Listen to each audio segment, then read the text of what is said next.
नमस्कार, मैं राज कपूर। आप देख रहे हैं नया भारत टीवी और इस वक्त नया भारत टीवी के रांची स्टूडियो से एक बहुत बड़ी खबर आ रही है। झारखंड की सियासत को हिला देने वाली खबर इस वक्त रांची से आ रही है और ये इतनी बड़ी खबर है कि झारखंड विधानसभा के दूसरे चरण में इसका बहुत बड़ा प्रभाव हो सकता है। क्या है वो खबर, ये बताएं।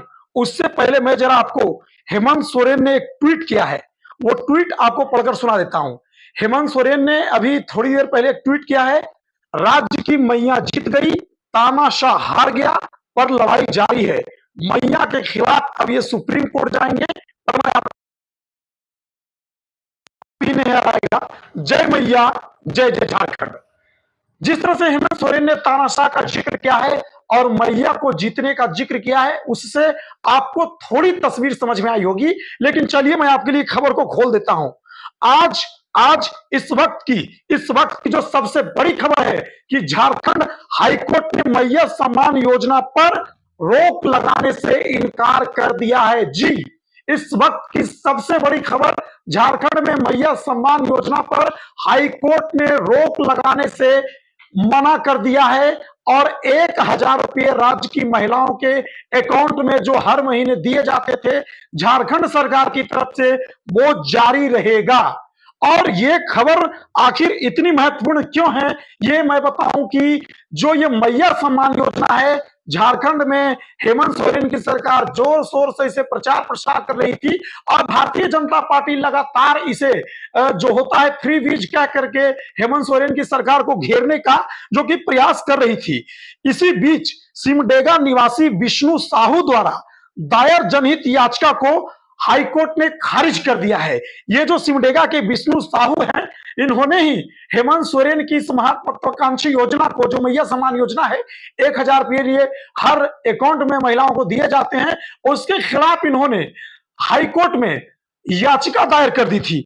और उस याचिका को सुनने के बाद आज हाईकोर्ट ने मैया सम्मान योजना पर रोक लगाने से इंतजार कर दिया है। मामले की सुनवाई हाईकोर्ट के चीफ जस्टिस की बेंच में हुई और कहा गया कि सरकार ने वोटरों को लुभाने के लिए इस तरह की योजना शुरू की है, लेकिन झारखंड हाईकोर्ट ने इसे सिरे से नकार दिया और स्पष्ट तौर पर कह दिया कि हम इस पर रोक नहीं लगा सकते। और जो 1,000 रुपये हेमंत सोरेन की सरकार लगातार महिलाओं के अकाउंट में दे रही है, वो लगातार जारी रहेगा। और इस योजना के जारी रहने से दूसरे चरण में हो सकता है कि हेमंत सोरेन की सरकार को इस योजना का लाभ मिल सके, इस योजना का फायदा मिल सके। और हेमंत सोरेन ने जिस तरह से तानाशाह का जिक्र किया है, बताया है कि तानाशाह हार गया और मैया जीत गई, तो मैया तो समझ में आता है कि झारखंड की जो महिलाएं हैं, माँ है, बहन है, उनके लिए उन्होंने मैया शब्द का जिक्र किया अपने ट्वीट में। लेकिन तानाशाह शब्द का जिक्र किसके लिए किया है, ये मैं जनता पे छोड़ देता हूं, समझने वाले समझ भी गए होंगे। लेकिन इतना स्पष्ट है कि ये जो इस वक्त की बड़ी खबर आ रही है, ये कहीं ना कहीं दूसरे चरण के जो चुनाव होंगे, दूसरे चरण के जो वोटिंग होंगे, उसमें हेमंत सोरेन की सरकार निश्चित तौर पर थोड़ी मजबूत होकर, उनके कार्यकर्ता और नेता थोड़े मजबूत होकर जनता के बीच में जाएंगे और कहीं ना कहीं दूसरे चरण में इस खबर का बहुत बड़ा असर हो सकता है। आपको इस तरह से खबरें से हम लगातार अपडेट करते रहेंगे और चुनाव से जुड़ी हर खबर भी आप नया भारत टीवी पर सबसे पहले सटीक अंदाज में देख पाएंगे। राज कपूर, नया भारत टीवी, रांची।